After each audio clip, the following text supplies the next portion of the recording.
Hello, I'm Judy Selesnick, and I'd like to welcome you to Meet the Candidates, a community education program presented by PAT, Peabody Access Telecommunications. This is a follow-up to the primary interviews of candidates for the office of Sheriff of Essex County. We previously interviewed 9 of the 11 primary candidates. We have invited the winner of the Democratic primary, Kevin Coppinger of Lynn, and the winner of the Republican primary, Ann Manning Martin of Peabody, as well as the 2 independent candidates, Kevin Leach of Manchester and Mark Archer of Bedford, to participate in these interviews. We hope this will allow you folks at home to meet the candidates and become familiar with them and their views and priorities as we move toward the final election on Tuesday, November 8th, 2016.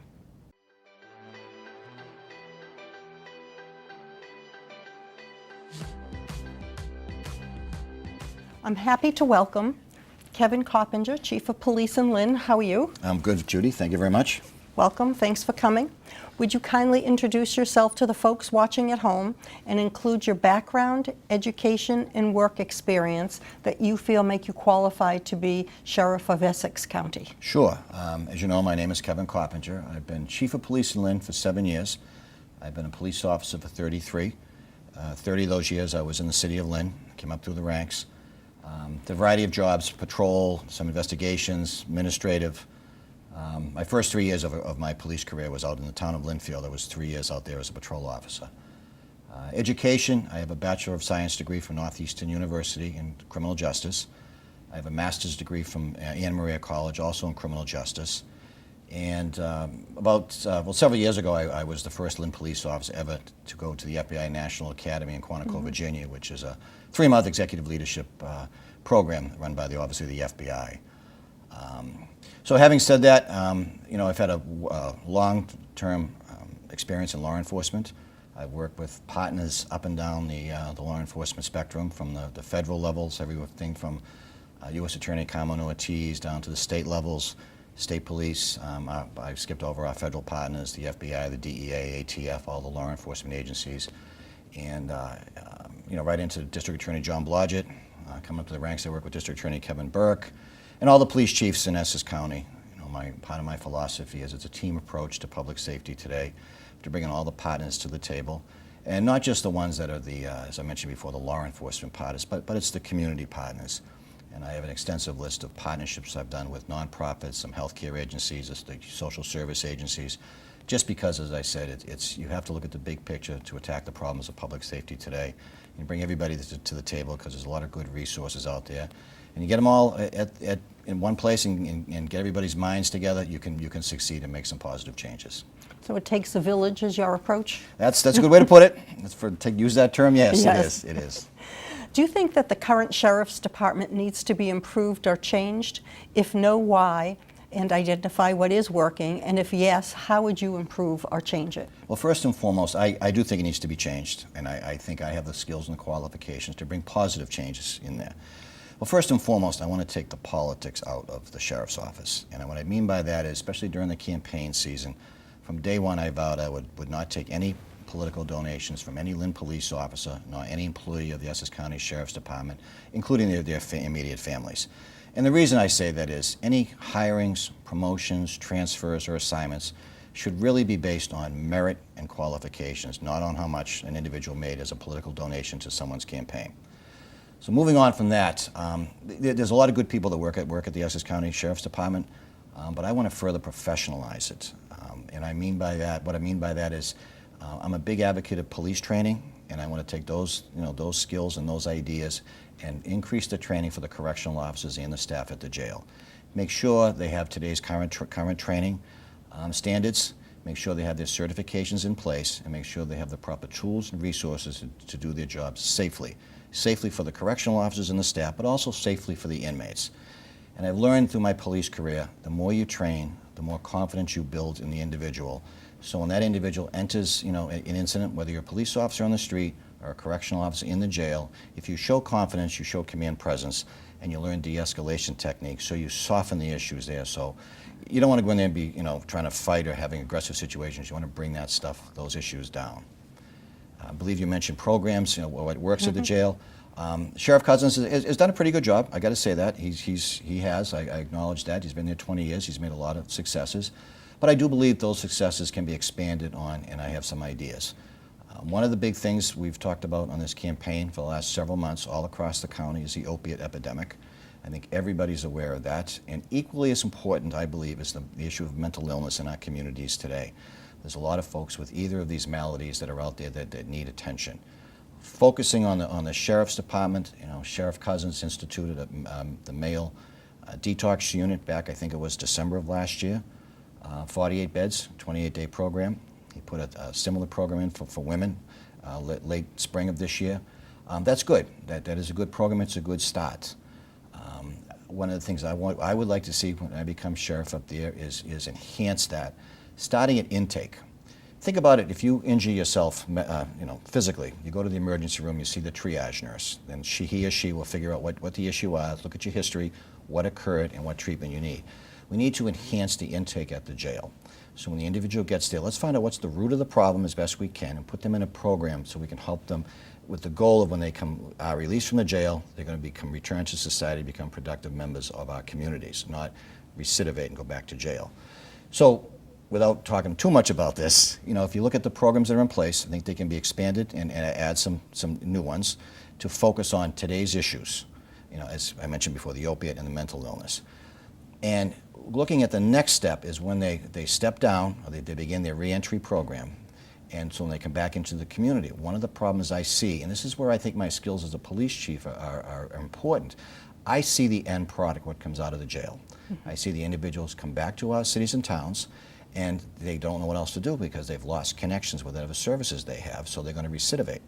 With a 47% recidivism rate in the jail, almost half of what comes out of the jail, those individuals go back. We need to do better.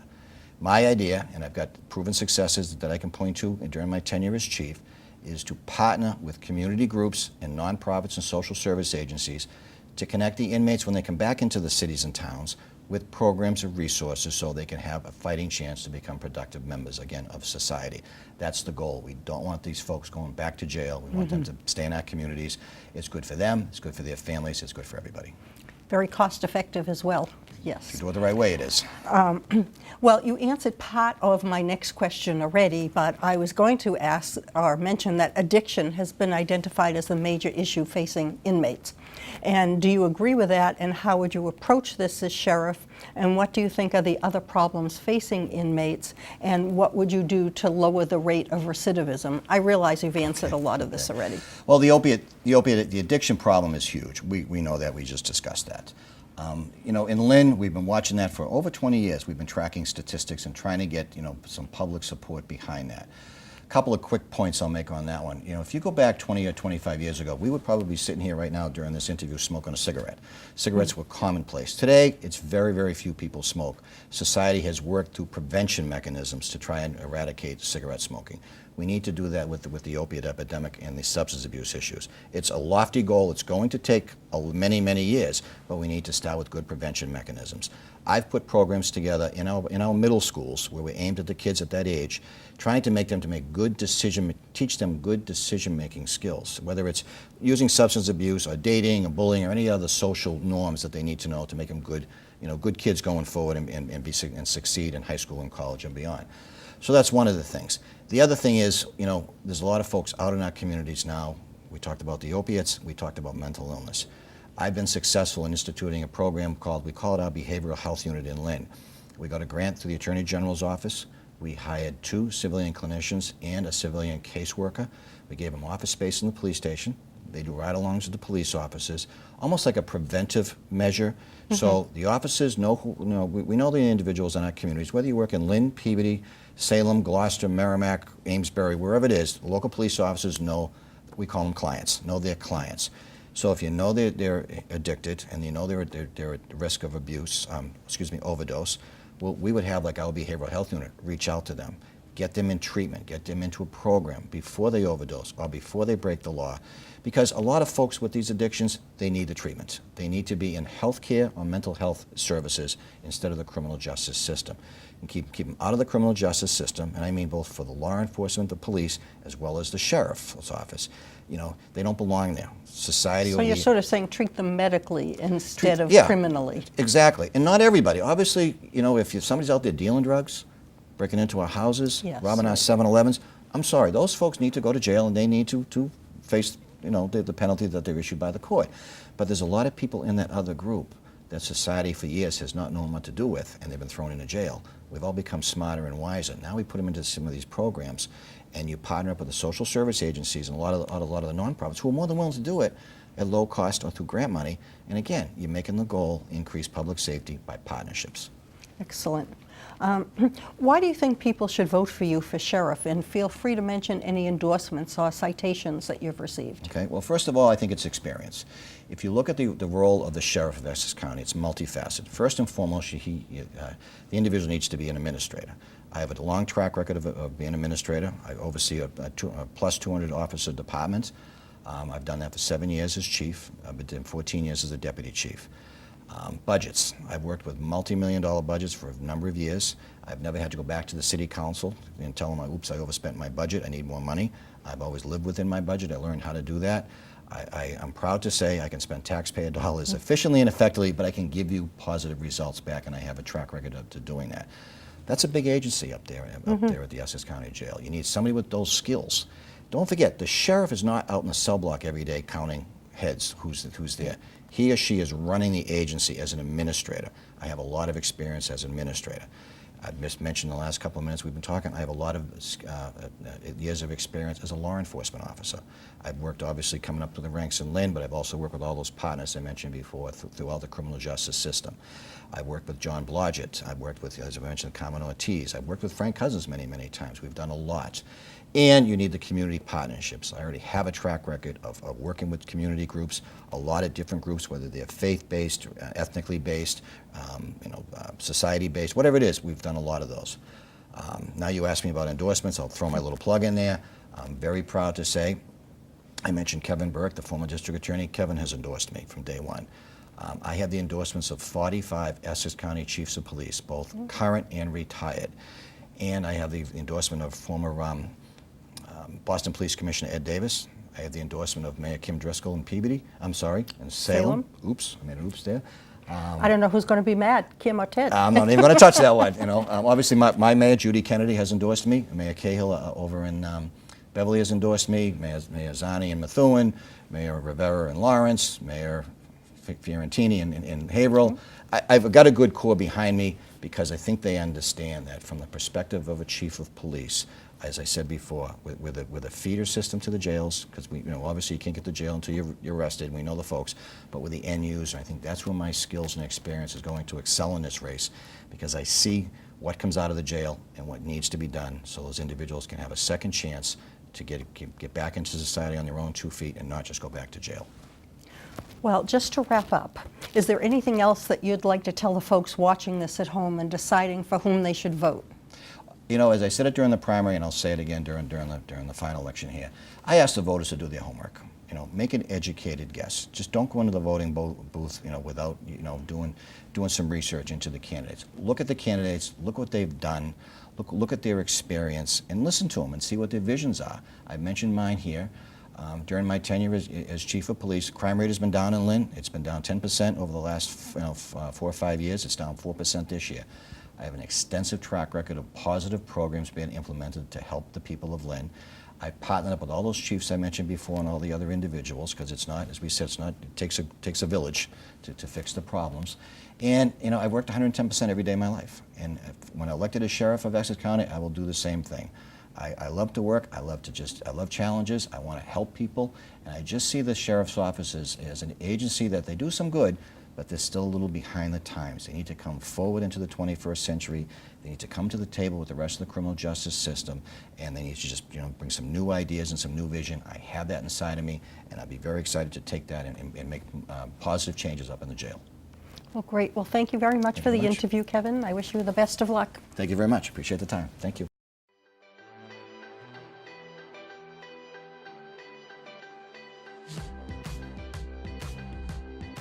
I'm pleased to welcome Ann Manning Martin, who won the Republican primary and is the Republican candidate for sheriff. Welcome, Ann. Nice to see you. Thank you again, Judy, for having me. Would you kindly introduce yourself to the folks watching at home and include your background, education, and work experience that would make you qualified to be the Sheriff of Essex County? Gladly, yes. My name is Ann Manning Martin, and I have an undergraduate degree from St. Anselm College and a graduate degree in Criminal Justice Administration from UMass Lowell. And I have 25 years experience in corrections. I'm the Deputy Superintendent now at the Department of Correction Shattuck Hospital Correctional Unit. And I've also worked at the Boston Pre-Release Center, which is a work release center for male inmates in Boston. I've worked at the Suffolk County House of Correction in Boston, as well as Nashua Street Jail in Boston. So my experience is extensive in working in prisons, which is the job of a sheriff, is to run and manage correctional facilities, hold inmates and staff accountable, and I've got 25 years experience doing that. Very good. Do you think that the current Sheriff's Department needs to be improved or changed? If no, why, and identify what is working? Or if yes, how would you improve and change it? Well, I think everything is always open to improvement. No matter what we do, we should always strive to make improvements. So I think that the Sheriff's Department in the last 20 years has evolved to provide programs and treatment, which is excellent, and given the current opioid epidemic and crisis that we're all involved in the communities, that we need more programs and treatment, we need more mental health and substance abuse treatment in corrections, but also in the community. And corrections is what it is today, as is the whole criminal justice system, because of the lack of mental health and substance abuse treatment in our communities. So corrections today has to deal with what is at the doorstep, and right now it is increasing programs, education, and treatment.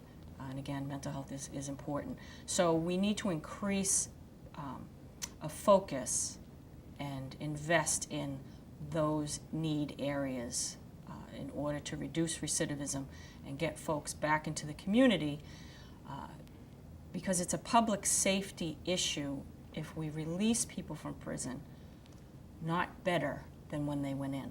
And that is in essence what the sheriff's role is, to ensure that when individuals come into prison, they are released better than when they went in.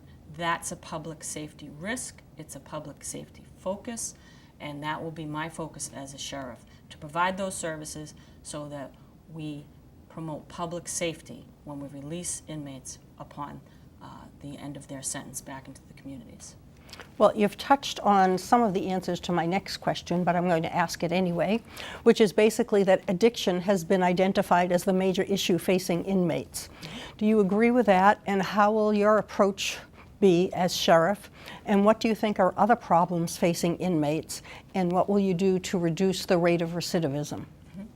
Yes, substance abuse and mental health issues.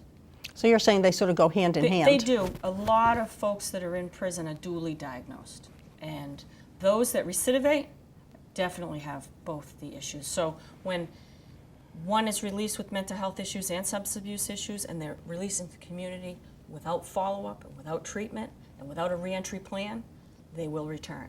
And those are the individuals that are more likely to recidivate. And without support and being on the proper medication, they will recidivate.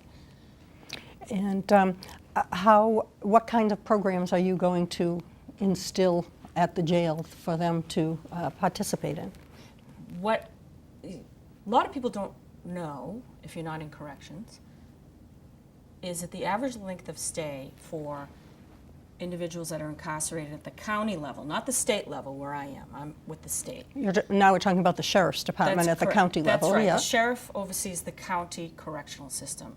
And most inmates, their average length of stay that go into Essex County Corrections is 6 to 9 months. So that's not a long time. And all of them that are going in are coming out. So again, the focus needs to be on them coming out with a plan so that they can reincorporate, so that the cities in which they're releasing can reincorporate them back to their communities to promote public safety. And again, you need post-release supervision with a reentry treatment plan. So what you need to do is have treatment risk need assessment plans done immediately upon their arrival at the prison. Not 6 months into it when they're heading out the door. You got to get that right when they get in the gate. You do a risk need assessment. You assess their substance abuse needs, their mental health needs, their education needs, their job skills training if they have any, and you put together a package and a plan for them to follow during their 6 to 9 months, but most importantly, upon their release. We communicate with the communities that they're being released to, and we work with them to reincorporate these individuals, to provide post-release supervision. You work with the police, the DA, probation, and parole. Everybody has their oars in the water, rowing in the same direction. That is how we promote public safety, create healthier communities, and reduce recidivism. Because when you reduce recidivism, simply by 5% across the state, if we did that, we would save millions and millions of tax dollars that could be better spent reinvesting it in more mental health and substance abuse treatment in the community. And again, I can't stress enough, keeping these folks in the community is a more cost-effective, safer way to promote public safety than it is to return them over and over again into a prison system and churning them out no better than they came in. And the only way that we do that is to work with the communities, work with private, nonprofit agencies, and again, the established criminal justice system that is in existence, and provide better communication amongst and sharing information amongst all of those. Again, probation, parole, the DA's office, and police. So basically, it sounds like it takes a village. It's a lot of work, but we have no choice but to get it done and to do it right. There's no other choice. We have to get it done. Well, why do you think people should vote for you for sheriff? Feel free to mention any endorsements or other citations you've received. Yes, thank you. I have been endorsed by Governor Charlie Baker and Lieutenant Governor Karen Polito. I'm very proud of that. And I think they recognize that I am the only candidate that has actual correctional experience. Now, a sheriff without correctional experience, without coming up behind the walls, where I know corrections inside and out. That's my career. I've studied it. I've been working in corrections in various levels of institutions for 25 years. I started off as a caseworker, then I was an HIV counselor. I worked in the records department, the classification department. I've been overseeing, managing, disciplining correction officers and correctional staff, holding inmates and staff accountable for 25 years. And I think that the endorsement of Governor Baker and Lieutenant Governor Karen Polito reflects that they know that a sheriff is not on the job training. And I will be the only candidate in this race that can hit the ground running as soon as I'm elected. I will be able to walk in, I will know what I'm looking at, I will understand how the system works, and any sheriff that goes in without corrections, it's a specified portion of law enforcement. It's specialized. That's my specialty. And any candidate that goes in without that specialized knowledge and experience won't know what they're looking at, they won't understand it, and it will take them a good 6 years, which is a full term. The sheriff, if they don't have that experience, won't know what they're looking at, they won't understand what's going on, they won't get their sea legs at least till 6 months into the job. Sheriff Cousins is leaving with 20 years correctional experience and a master's degree. I don't believe he had any of that when he went in. He did a phenomenal job. But I will be the sheriff that goes in with 25 years experience in corrections and a master's degree. So that's why I'm the candidate. I'm the best candidate. I'm the most qualified. I'm the candidate that will hit the ground running on day one. And what else would you like to tell the folks watching this at home and deciding for whom they will vote?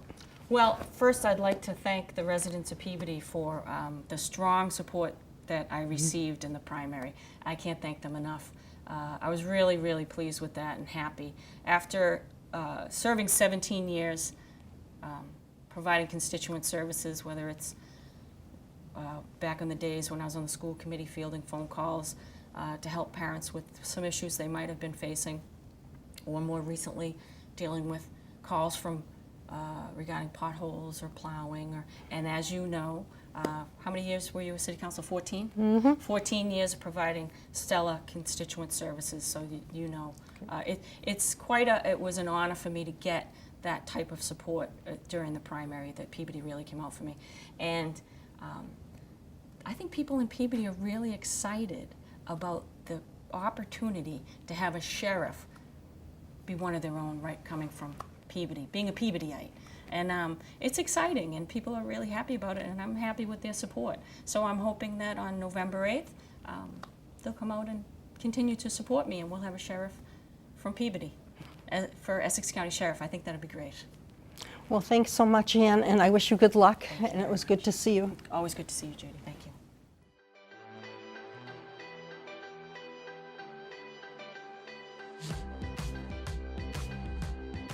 And now I'm pleased to welcome Mark Archer. Hi, Mark. Nice to see you. Thank you for Welcome. having me. I'm sure it's been quite hectic for you as you go around. Could you kindly introduce yourself to the folks watching at home and include your background, education, and work experience that you feel make you qualified for Sheriff of Essex County? I'm Mark Archer. I'm running for Sheriff of Essex County as an independent. Our platform is the status quo must go. We believe the time for change is now. I grew up in the city of Lynn. My parents, Iona and David Archer, worked at the GE plant to support 8 children. I have a sister, Jenny, who was a Spanish teacher at the Eastern Junior High in Lynn. I have a sister, Sonia, who's an assistant chief probation officer at Salem Superior Court. My brother, Graham, is a captain in the Swampscott Fire Department. And my brother, Stephen, is the district chief at the Lynn Fire Department. I attended the Lynn Public School System. I went to Ingalls Elementary, Eastern Junior High. It's no longer Eastern Junior High anymore, it's Thurgood Marshall, and the Lynn Vocational Technical Institute, where I graduated from the plumbing course. In 1980, I graduated and I married the girl next door, Mary. Literally, she lived directly next door to me. And we have 2 wonderful children, Marlon and Michelle. And I'm the proud grandfather of a 1.5-year-old baby girl named Amaryllis. After I graduated high school, I went to work for the Boston Plumbers Union. And I worked for 5 years in the Boston Plumbers Union. I received a journeyman and a master's plumber's license. And I came back to the community and I started a plumbing business. From there, I applied for the State Police Academy. And in 1988, I was accepted to the State Police Academy. And I graduated and I was assigned to what we call A Troop. This area is A Troop. It encompasses all of Essex County. For 2 or 3 years, I was what you would call a road trooper. From there, I transferred into the Central Narcotics section of the Mass State Police, where I was an undercover operative. I've done search warrants, I've done affidavits, I've worked on surveillance, both conventional and electronic. While I was in the Central Narcotics section, I went to school. I got a bachelor's in science from Springfield College. I transferred from the Central Narcotics section over into the certification unit of the Mass State Police. It was more of an administrative job. I was the lead trooper in the certification unit. The duties in that unit primarily dealt with licensing private detectives, watch guards, and doing backgrounds for recruits to become state troopers or other law enforcement professionals in different areas. While I was in the certification unit, I went to school at night to law school. I went to New England School of Law in Boston, and I graduated in 2004, and I started practicing law. I retired from the state police in 2008, and I am currently a practicing attorney. That is pretty much my background of where I have been and now I am looking forward to the future to work with the community and make some real change that's necessary. Well, that's a very varied background. Do you think the current Sheriff's Department needs to be improved or changed? If no, why? And identify what is working. And if yes, how would you improve or change it? The current Sheriff's Department needs a complete overhaul. It clearly lacks accountability and transparency. As I stated, I retired from the Mass State Police after 20 years. I have experience in all aspects of law enforcement, including administrative duties. When I'm sheriff, we are going to take a real close look at the transparency and the accountability aspects and deal with those issues to help the community. We need to make real change. The current situation is we are arresting people, we're putting them in the House of Correction, and we're warehousing people in a sense, and we're not offering them the services or the programs that they need to succeed, to leave the House of Correction, to rejoin society, and become productive members. And what we're doing is we're ripping families apart by doing that. So we have a plan to fix that. We have programs that we intend to initiate, and these programs are going to reduce the recidivism rate. For example, we're going to start a program that is going to deal with victims. We're going to help victim impact statement panels similar to how MAD has. We're going to try to get some of those panels in. MAD is Mothers Against Driving. They have a wonderful program. Victims get to confront the offenders, and we're going to start one of those. We have multiple aspects of what we're going to be changing. We're going to introduce education. Education is vital. Stats show that an inmate who has an education is about 46% less likely to recidivate or go back into the jail. So we're going to have many nonprofit groups right here within the Boston area who would love to come in and help with educational programs. We're also going to start vocational programs. I have a background in plumbing, I'm a master plumber. I know the construction field well. The current situation at the House of Correction is they have a barbershop school to learn how to cut hair, and they have a program for safe serve for food service. It's not enough. There are hundreds, if not thousands of people behind those walls. So we need to really expand the vocational training and the educational training. To give you an example of some of the vocational training that we're going to do is we're going to try to mix, we're going to try to get community involvement from places like Habitat for Humanity. And we're going to use the skill set that I have as well as the skill set that other people who are willing to help in the community and teach these individuals trades. And the hope is that we could partner up with some of these communities and work on some of the dilapidated homes that are in the area. And perhaps some of the inmates could go and stay in these homes upon their release. Currently, the situation that has to be changed, inmates are leaving the House of Correction, they're on probation, they're going into these halfway houses that have no supervision, they're paying $125 a week to stay, and it's creating a cycle that keeps going over and over. They can't make their payments, they can't pay their probation, they reoffend, and then they go back in. We have to really start thinking about strengthening the family bond from the day that people go in to the House of Correction. We're going to introduce social workers, counselors, and mentors. And this is all going to happen the very first day that I take office as sheriff. Well, that sounds comprehensive. You certainly went into a little bit of my next question, which is that addiction has been identified as one of the major issues facing inmates. Do you agree with that, and how will you approach this as sheriff? What do you think are other problems facing inmates, and what will you do to lower the rate of recidivism? I know you've touched briefly upon that already. Briefly on it. Addiction is obviously a huge issue. We're losing many, many people to the opioid crisis. And the current sheriff has created some programs to deal with the opioid crisis. And those programs are good. They're a first start. But what those programs are really dealing with are getting people off of the drugs when they come into the House of Correction. So we have to keep going in that direction because it's very important. But beyond that, we have to do things like expand AA, expand NA. These programs are free. They cost the taxpayers nothing. So we need to really expand those programs, and the mentoring program that I talked about is going to also help people build their self-esteem, get them hope. And the other programs that I just recently talked about, the educational programs, both educational, the academics, the vocation. We're going to have life coping skill programs. All these programs are going to help people see that there's another way rather than going back out into the street and falling into the same cycle that they were in. We're going to deal with things like family contact.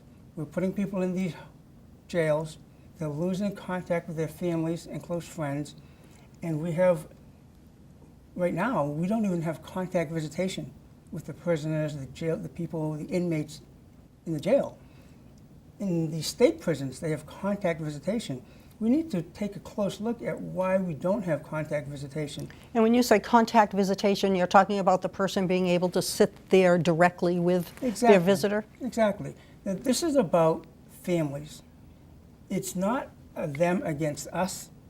It's about families. If we can do better for the inmates and their families to rejoin them, to make them whole again, to make them feel like they're contributing, to make them feel like they're not a failure when they leave, they'll stay out. So the programs that I'm talking about, for the most part, are not going to cost the taxpayer money, because most of the programs are going to be by volunteers. And the fact that it's going to reduce the recidivism rate is going to be a tax saving for the taxpayer. Excellent.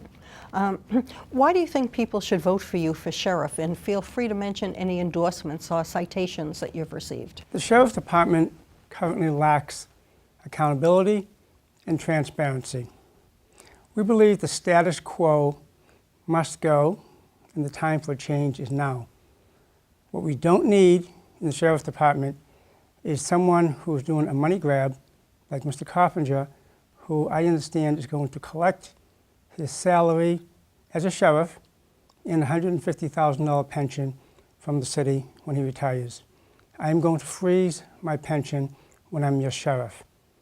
We have a plan to handle these challenges that are at the Sheriff's Department. We're going to increase the services to the inmates and families. We're going to bring in volunteers. We're going to have education behind bars. We're going to have vocational and academic classes and life coping skills offered to the inmates so that they can return to the community and keep the recidivism rate down low. I believe that if we work together as a community, we can affect the positive change that is needed. As I stated earlier, I'm a retired state trooper. I have 20 years of service. I have experience in all aspects of law enforcement and administrative skills. I'm going to work tirelessly for you, and I hope that I can count on your support on November 8th. We have been endorsed by Mr. Robito, who ran for sheriff and was unsuccessful in the primary, and we have been endorsed by Paul Russell, who also ran for sheriff and was not successful in the primary. But we've come together as a team, and we believe in this campaign that as a team, whether you're a Democrat or Republican or a community activist, if we all pull together, we can address these challenges and make the Sheriff's Department great. Very comprehensive. What else would you like to tell the folks watching this at home and deciding for whom they will vote? I would like the people at home to research the candidates that are running. For example, as I stated, I'm a retired state trooper. I have 20 years in the Mass State Police. I get a pension from the Mass State Police. I am running for sheriff because I am invested in Essex County. It's where I grew up, it's where I became a man, and I want to give back to the community. I will not be taking a pension and a salary from the Essex County House of Correction. So I'd like the people of Essex County to research the candidates and see if people are going to actually be willing to do what they say. Are they really here for the betterment of the community, or are they here to make additional money for themselves? Well, that was a very comprehensive interview and very interesting, and I wish you the best and thank you. Thank you very much for having me. Okay.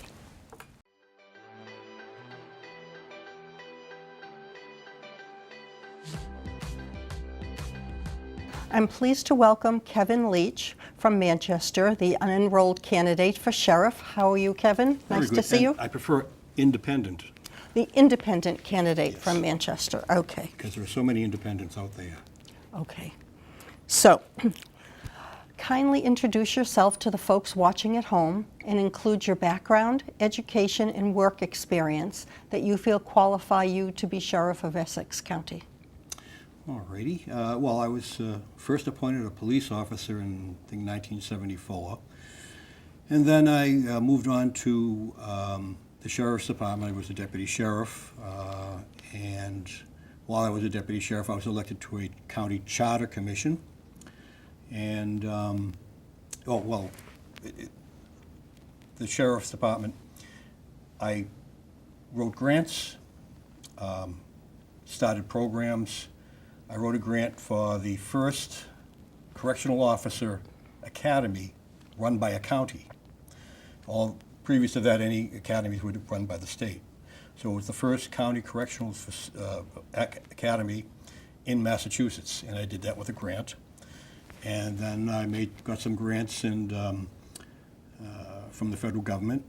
I made some agreements with the U.S. Marshals to hold their prisoners. That fell away. They've all gone to Plymouth County now. But that was a benefit to, the citizens of the county, because it brought in revenue that could be used to offset the expenses of operating, it was the Salem Jail and the Lawrence Jail at the time, in the Correctional Alternative Center. The first academy, the Correctional Officers Academy, was held at the Correctional Alternative Center. It was the old school building that was up there, because it used to be a county training school in the old days. I did a lot of other stuff. And then there was a charter commission called for by, I think, the advisory board, the county advisory board. And I got elected to the county charter commission. And we had developed an alternative charter for our county government that we felt would make it much more efficient. However, the people that were in county government at the time felt threatened. So I fell out of favor, and then things went awry. And so I then ran for county commissioner, and I got elected in 1990. And I ran on the platform that we should abolish county government because of, basically, for the corruption. And I served my term as county commissioner. During that time, I uncovered a lot of waste and fraud and criminal abuse. And by uncovering all this documentation, I brought it to the United States Attorney after going through all the state officers that didn't want to touch it. And the sheriff was indicted, convicted, and sent to federal prison, along with 5 of his subordinates who were also convicted of felonies. Then my term ended, and I kind of looked around for a couple of years, and I found the federal government was looking for law enforcement officers. So I went to a federal law enforcement academy, and I was hired as a federal law enforcement ranger, and I went out and enforced the law at federal facilities. Then I got to be 65, and they said I could go home. And I said, I just learned everything. I'm not ready to go home. But the rules is the rules, and so here I am now. Oh, great. Do you think the current Sheriff's Department needs to be improved or strengthened? If no, why, and identify what's working well? And if yes, how would you improve or change it? Okay. Well, unless the Sheriff's Department now is perfect, then it needs to be changed. And running the Sheriff's Department is not that difficult. I mean, it's hard work, but if you follow the law and you follow the policies and procedures, and you take care of your staff and the citizens, it'll be good. So policies and procedures, the law you obey, the policies and procedures you adapt as needed. And you can go to other similar agencies in Massachusetts or even outside of Massachusetts, and you can glean from these other agencies, sheriff's departments, correctional facilities, maybe better ways to do things that you're doing. And it's just a, copy and paste and change the policies and procedures as needed. And that should be an always continuing, ongoing process. Question came up at one of the debates about having an audit, and everybody was thinking of a financial audit, which that goes without saying. But what we should have is an operational audit. And somebody comes in, people come in, and they look with a fresh eye at your operation, and they will make suggestions to you and say, well, if you did this instead of that, it would work better. And then you adapt those things you think would make it better and those things that don't. One of the things that has been a problem since it was started is the regional dispatch center. The biggest problem is that a city or town would have to commit to a long number of years, like 20 years, to become part of that regional dispatch center. I would finance it differently. I would, first of all, it's underwritten by the state, 911 fund, which every time you pay your phone bill, you pay into this, the money goes into this fund. And I would offer cities and towns a cafeteria style of regional holding facility, which is, if you want us to do or dispatching. Sort of like one from column A and one from column B, pick the services? It's sort of like if you need a dispatch service from midnight to 6 a.m., because it's very slow and you don't need a whole person there, we'll work out how much it costs us, and we'll do it for that amount of money. And with a 30-day notice, either one of us could break the agreement. So that if you only need it for those hours, that's fine. If you need it for a different amount of time, different length of time, or you just need it on Saturdays and Sundays, fine. We'll work out the ad hoc agreement for each city and town. What you want is only what you should pay for. It's like going to a cafeteria, and if you want the ribs, you take those, and if you want the salad, you take the salad. And then you pay for what you use, and not at some fixed exorbitant rate, but for whatever the hourly rate or weekly rate or whatever is negotiated. It seems like a really simple idea, and it benefits everybody. Mm-hmm. Because it costs you less. We get economies of scale, which is cheaper by the dozen. You get economies of scale, and it would always be there as a standby. Suppose that you have two dispatchers. One's on regular dispatches. One's on vacation. The other one gets sick. Give us a call. We'll dispatch for you until you get your other person back, and then you're done. And we would work that all out ahead of time. If you remember, it was down in New Bedford, I think it was, or Taunton. They had that shooting at the mall, and people were calling that regional dispatch center, which immediately became overloaded. It was a mass casualty event, and they realized that they have to do it differently. Now everybody says, "Well, it's a big county," and the city of Boston has one dispatch center, and that's the Boston headquarters, Boston Police Headquarters. They have up to 1.5 million people every day coming and going through Boston, and they can dispatch. So I'm not trying to take away any dispatch from I wouldn't want to take it away from any community, but if there's something that you need that we can do for you that's cheaper and better, I'd be happy to work it out, negotiate it, and we'll do it. Sounds interesting. Addiction has been identified as the major issue facing inmates. Do you agree with that? And how would you approach this as sheriff?